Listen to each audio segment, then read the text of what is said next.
করতেই হবে। জঙ্কুক একা একা এসব ভাবছে। ভালোবাসাটাই এমন, একবার কাউকে ভালোবেসে ফেললে তাকে আমরা হাজার চেয়েও ভুলতে পারি না। আর মানুষ তো আর ভোলার জন্য ভালোবাসে না। তে রুমে বসে ভাবছে, লোকগুলোকে এমন ভাবে কে মারলো, কে কে মারতে পারে এভাবে। অনেক মৃত মানুষ দেখেছি যাদের রাতের অন্ধকারে খুন করা হয়েছে, নয়তোবা রাস্তায় খুন করা হয়, কিন্তু এত নৃশংসভাবে, এত বাজে ভাবে না। মনে পড়লে গা শিউরে উঠছে।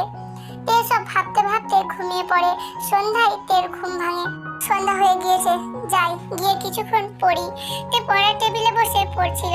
হঠাৎ ওর মনে হচ্ছে ওকে কেউ দেখছে। তে রুমটা কর্নারে, রুমের সাথে ব্যালকনি, তার পাশে একটা গাছ। ওর মনে হচ্ছে গাছের আড়ালে কেউ আছে। তে ব্যালকনিতে গেল তাড়াতাড়ি, গিয়ে চারপাশে তাকিয়ে খুঁজছে আদেও কেউ আছে কিনা। কই, কেউ তো নেই এখানে। তাহলে আমার কেন মনে হচ্ছে কেউ আছে? মনের ভুল নাকি অন্য কিছু? কিন্তু এতদিন তো মনে হয়নি, তাহলে আজ কেন মনে হচ্ছে? তে মনের ভুল ভেবে চলে আসে, কিন্তু ওর আবার মনে হচ্ছে কেউ আছে। উফ, কি হচ্ছে সব? তে কথাটা বলে সামনে তাকায়। সামনে তাকিয়ে তের চোখ কপালে, কারণ সামনে স্বয়ং জঙ্কুক দাঁড়িয়ে আছে। জঙ্কুক বাঁকা হাসি দিয়ে দাঁড়িয়ে আছে। আপনি? তেকে আরো এক দফা অবাক করে দিয়ে জঙ্কুক তের কোমরে হাত রেখে তেকে নিজের সাথে মিলিয়ে নিল। কি করছেন? থাকতে পারছিলাম না তোমাকে না দেখে, তাই তো চলে এলাম। তে অবাক, বলে কি এই লোকটা? আজই তো দেখলেন। জান, ওইটুকুতে মন ভরেনি গো, তাই তো ইচ্ছে করছে তোমাকে নিয়ে যেতে। তে চোখ বড় বড় করে তাকালো। এভাবে তাকিও না জান। কেন? এভাবে তাকালে তোমাকে অনেক কিউট লাগে, তখন ইচ্ছা করে তোমাকে টুক করে খেয়ে ফেলতে। ছি, কি বলছেন? হ্যাঁ, আর আপনি জানতো এখান থেকে? না, আমি এখন যাবো না। জঙ্কুক থেকে আরো কাছে টেনে নিল। এ কি করছেন? আর আপনি এলেন কি করে? ব্যালকনি দিয়ে, ওই যে ওখানে পাইপটা আছে। তে হাঁ করে আছে। কি হলো? মানে আপনি পাইপ দিয়ে এসেছেন? শেষে কিনা বিজনেসম্যান টাইকন জিওন জঙ্কুক। আচ্ছা, আপনি এমন কেন করেছেন? তের প্রশ্ন শুনে জঙ্কুক রেগে গেল। তুমি এই প্রশ্নটা করছো?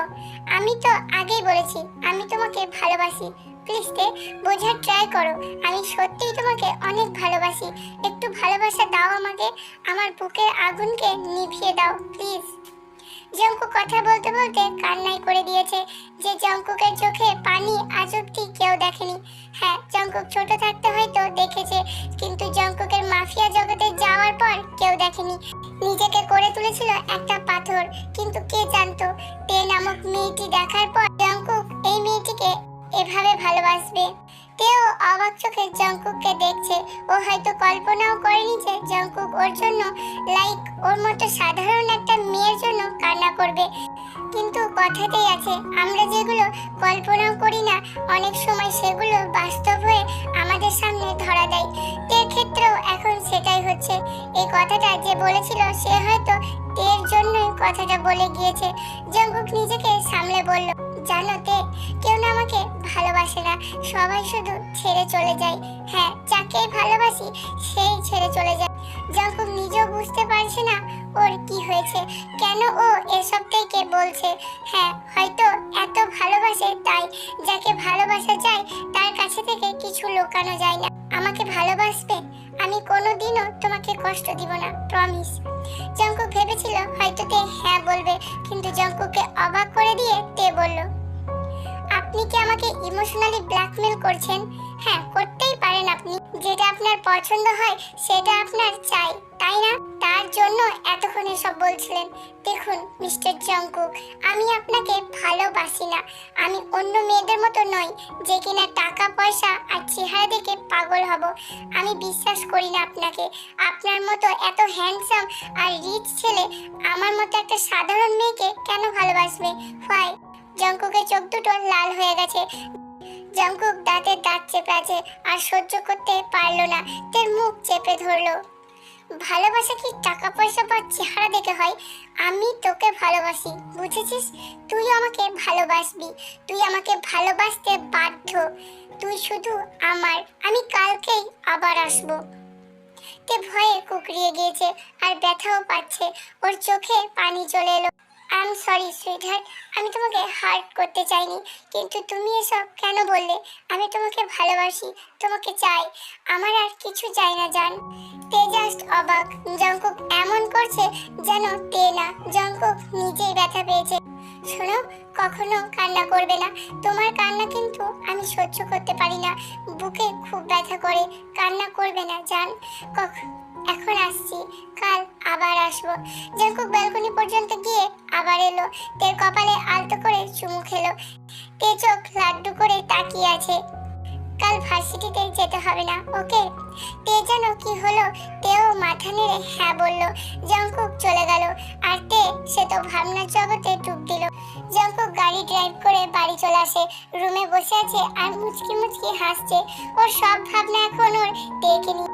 তের কথা ভাবলেই যেন মন ভালো হয়ে যায়, ঠোঁটের কোণে আপনা আপনি হাসি ফোটে। আর আজ জঙ্কুক একটু বেশিই খুশি। আজও ওর তেকে, হ্যাঁ জঙ্কুকের তে।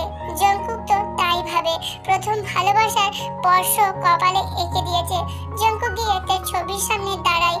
এই কদিনে এতটাও করে ফেলেছে। তের একটা ছবি বড় করে ফ্রেম করেছিল, আজ বিকালে সেটা ওর রুমের দেওয়ালে টানিয়েছে। ছবিটা তেতে মুচকি মুচকি হাসছে, ঠোঁটের নিচে তিলটা যেন বেশি ভালো লাগছে। ছবিটাতে তের ফেসবুক আইডি থেকে নিয়েছে। খুব তাড়াতাড়ি তুমি সম্পূর্ণ আমার হবে জান, আমি সেই ব্যবস্থা করব। তুমি চাইলেও তুমি আমার, এবং তুমি না চাইলেও তুমি আমার। যদি সোজাভাবে মানো তাহলে ভালো, আর যদি না মানো অন্য উপায় তো আছেই। তুমি চাইলেই আমরা খুব সুখে থাকবো, আর যদি তুমি বেঁকে বসো তাহলে ইয়েস। বলো জান, তাহলে কি? ও তুমি বলবে না তাই না? আমি বলছি, তুমি বেঁকে বসলে এটা ডেঞ্জারাস লাভ হবে, যেটা আমি চাই না। ট্রাস্ট মি জান, একদমই চাই না, কিন্তু কি করব? সবটা তোমার উপর ডিপেন্ড করছে সুইটহার্ট। জঙ্কুক তের ছবিতে চুমু খেলো, এরপর ফ্রেশ হয়ে ডিনার করতে গেল। তেও আর পড়েনি, শুধু ভাবছে জঙ্কুককে নিয়ে। উনি কাল কেন আসবে, আর আমাকে ভার্সিটিতে যেতে বারণ করলো কেন? কিছুই তো মাথায় ঢুকছে না। এর মাঝেই তার ফোন বেজে উঠলো। ফোন হাতে নিয়ে দেখলো আননোন নাম্বার, তাই ফোন কেটে দিল। আবারও ফোন এলো, তে আবারও কল কেটে দিল। বারবার এমন হওয়ায় রেগে ফোন ধরলো। ওই কোন হনুমান রে শালা, নাইজেরিয়ান গন্ডার, উটের ঘরের উল্লুক, ভালুকের ঘরের ভালুক, আফ্রিকার হাতি, গরু ছাগল মহিষ, ছাগলের 3 নম্বর বাচ্চা। পাশ থেকে এক ধমক দিল, ধমক খেয়ে বেচারি চুপ হয়ে গেল। কে? আমি জঙ্কুক। আপনি? এগুলো কি ছিল? এগুলো তো ভালো কথা ছিল। মিথ্যা বলছো কেন? এমা, আমি আর মিথ্যা? কি যে বলেন না আপনি, আমি তো মিথ্যা বলতেই পারি না। জঙ্কুক হাসবে না কান্না করবে ভাবছে। ওকে, আর মিথ্যা বলা লাগবে না, আগেও বলেছি যা ইচ্ছা বলতে পারো, আমি তো তোমারই জান। শুরু হয়ে গেল। মনে মনে বলল তে, কিছু শুরু হয়নি জান। তে ভেবাচাকা খেয়ে গেল। ঘুম পেয়েছে, ঘুমাবো। কিন্তু জঙ্কুকে বলতে না দিয়ে ফোন কেটে দেয়। এতে জঙ্কুক রেগে যায়, এক আছাড় দিয়ে ফোনটা ভেঙে ফেলে। রাগে ফোঁস করছে রীতিমতো। এত বড় সাহস, আমার ফোন কাটে? কালকেই তোমাকে ভালোভাবে বোঝাবো, যদি বোঝো তো ভালো, না হলে জঙ্কুকের খারাপ রূপটাও দেখবে তুমি। তে ফোন কেটে দিয়ে কিছুক্ষণ জঙ্কুকের গোষ্ঠী উদ্ধার করে, এরপর নিচে গিয়ে ডিনার করে আসে। তারপর ঘুমের রাজ্যে পাড়ি দেয়। বরাবরই তের ঘুম বেশি। পরের দিন সকাল 10টায় তে বেলকুনিতে বসে পড়ছে। এর মধ্যেই দেখে নিচে অনেকগুলো কালো গাড়ি। তে মনে পড়ে যায় জঙ্কুক আজ আসতে চেয়েছে। তে দৌড়ে নিচে চলে আসে। ততক্ষণে জঙ্কুক বাড়ির ভেতরে চলে এসেছে। একে দেখেই চোখ টিপ মারে। রুমে তের বাবাও আছে। জঙ্কুককে দেখে ওরা অবাক। তের বাবা উঠে বলে, আরে জঙ্কুক। ড্রয়িং রুমে এত কথা শুনে তের মাও চলে আসে। তের বাবা যে হোক বলে, তা হঠাৎ আপনি? আঙ্কেল, আমি আপনার ছেলের মতো, আপনি আমাকে তুমি করেই বলুন। যে হোক অবাক হলেন, কারণ জঙ্কুক কাউকে কেয়ার করে না, সম্মানও খুব একটা করে না। আর আজ কি হলো? আচ্ছা তো বলো, কি মনে করে? আমি একটি ইম্পর্টেন্ট কথা বলতে চাই। তে ফোরন কেটে বলল, এই আপনি এখানে এসেছেন কেন? তের মা ইয়ঞ্জুন বলে ওঠে, আহ তে, কি হচ্ছে এসব? মার খাবি কিন্তু, বড়দের সাথে এভাবে কথা বলে। আর ও এখন আমাদের মেহমান। আমার না ছাই। তে এবার চুপ করে গেল। জিহুক বলে, সরি বাবা, ওর কথায় কিছু মনে করো না। ইটস ওকে আঙ্কেল, আমি কিছু মনে করিনি। তে তুই ওপরে যা। তে জঙ্কুককে ভেঙচি কেটে হাঁটা দিল, উদ্দেশ্য নিজের রুমে যাওয়া।